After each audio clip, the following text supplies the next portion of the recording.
أشرف المرسلين سيدنا ومولانا محمد بن عبد الله وعلى آله وصحبه وخير خديمه رب اشرح لي صدري ويسر لي أمري واحلل عقدة من لساني يفقه قولي واجعل كلامي راشدا ومرشدا وفكرتي نوير وقلبي أرشدا. mbokk yi maa ngi leen di nuyu di leen ziyaara nu ñëw tey nag ak yéen ci yi nga xam ne du yàq koor. am na yoo xam ni ñu bari dañuy dégg rek yenn wax yuñ ci wax ñu jàpp ne dana yàq koor te fekk du ko yàq. bokk na ci lu mel ne jëw ŋàññi nañ ko lool ci biir koor. yonente bi sallallahu alayhi wa sallam wax na ne képp koo xam ni bàyyiwul wax ju ñaaw ak waxi neen kooku yàlla amul soxla ci bàyyi gi mu bàyyi lekkam ak naanam. loolu nag jëw da ci tabbi waaye tekkiwul ne ku jëw sa koor yàqu na ci fiq. kon jëw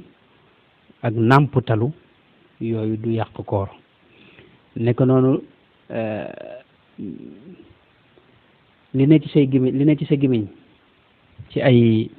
lor yi ne ci sa biir gémmiñ nga lekkaat ko wala nga naanaat ko wala nga jàllale ko loolu yàqut koor. nekk noonu pënd bi nga xam ne moo la dab ci yoon wi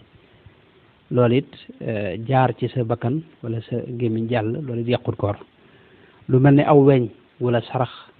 dugg sa bakkan wala yooyu loolu yàqut koor. nekk noonu itam lu mel ne pikiir yi nga xam ne moom la ñuy pikiir nga xam ne jaarul ci gémmiñ jaarul ci feneen ndax ci ab der lañ koy def te loolu du dem ci xëy na mbàq ga moo tax pikiir yooyu borom xam-xam yi li ñu dëppoo mooy du yàq koor. ginnaaw ci der bi la rek lañ koy def loolu du yàq koor ndax mënta àgg ca mbàq ga. nekk noonu itam boo déggee ñu ne jàpp jot na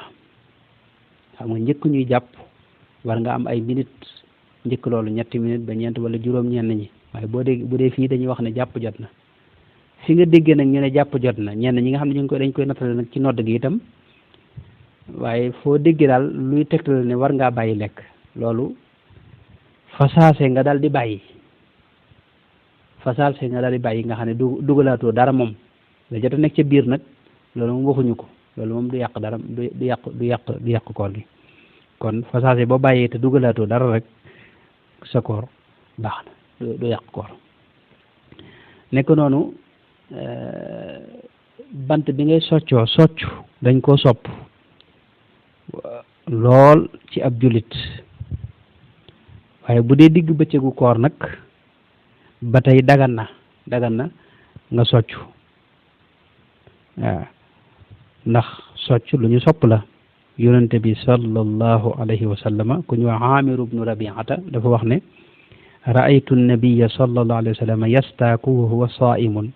ma la uxsi aw audda. yonente bi gis naa ko ba tey mu woor di soccu. léegi nag da ngay fexe ba bañ a soccoo bant bu tooy boo xam day am lu cay jaare ci ay xeeti bant di dugg sa biir loolu rek nga ci moytu waaye socc bi kon mënta yàqu koor. ba tey lu mel ne dentifrice pâte dentifrice yi nga xam ne moom la ñuy raxase bëñ yi loolu it dañ koy xiyaas ci socc bi ma waxoon. socc am na xeeti bant socc yoo xam ne dañ koy aaye moom mooy socc yu tooy yi nga xam ne dara ci xeeti bant yooyu mën na caa bàyyi ko dem ci sa mbaq dem ci sa biir. pâte dentifrice nag moom it day lu tooy te xawoon mën a jàll moo tax borom xam yi moom wuute nañ ci. waaye li ëpp ci borom xam Maalik yi ci jamono yi dañuy wax ne dañ ko sib ci bëccëgu koor waaye du àgg nag ci yàq sa koor moom lu may nag ne da ngaa yëg lu ca bàyyi ko jàll bu wër ci sa biir loolu moom baaw mën na ko yàq. nekk noonu ki nga xam ne dafa wéet ak soxnaam ba xëy suba te sënguwul xëy gi mu xëyaale ñàkk laab googi ak janaaba jooji du tee koor ga baax maanaam loolu yàqul koor gi laa bëgg ko wax.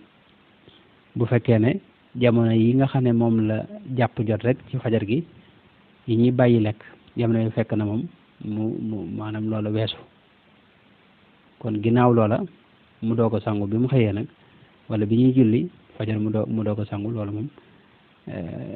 waxtu julli wi waxtu jàpp koor gi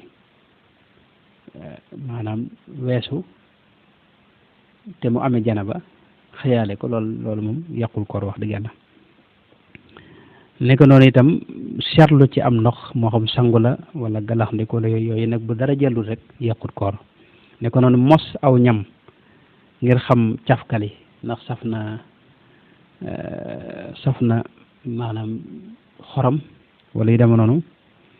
loolu mën naa bañ a yàq koor gi su fekkee ne dara jëlut nga xam da ko teg ci làmmiñ rek daal di koy gaaw yàbbi waaye teewul nag loolu moom am na borom xam yoo xam ne dañ ko sib kon loolu mooy gàttalu yi nga xam ne moom du yàq koor jërë ngeen jëf noo ngi leen di siyaar bu baax wasalaamaaleykum wa rahmatullahi wa barakatu